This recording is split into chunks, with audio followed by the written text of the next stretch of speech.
السلام علیکم سامعین کرام، 7 ربیع الاول ہے، 13 اکتوبر ہے۔ خبر کا عنوان ہے مولانا طارق جمیل صاحب کو صدمہ۔ دراصل 24 گھنٹے پہلے حضرت مولانا طارق جمیل صاحب دامت برکاتہم کی ساس کا انتقال ہو گیا ہے۔ یہ خبر آج صبح ایک گروپ میں آئی تھی، لیکن تصدیق نہیں ہو پائی تھی۔ شام ہوتے ہوتے وہیں سے مولانا محمد عرفان صاحب نے سوشل انڈیا نیوز کو بتایا کہ خبر تصدیق شدہ ہے اور انتقال 24 گھنٹے پہلے ہو گیا ہے۔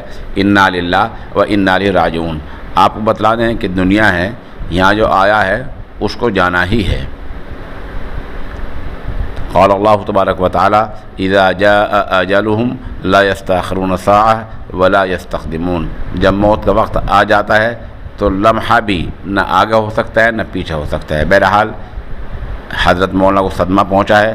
دعا کیجیے کہ اللہ رب العزت مرحومہ کی مغفرت فرمائے، پسماندگان کو صبر جمیل دے، اور خاص طور سے حضرت مولانا کو اللہ رب العزت صبر جمیل عنایت فرمائے۔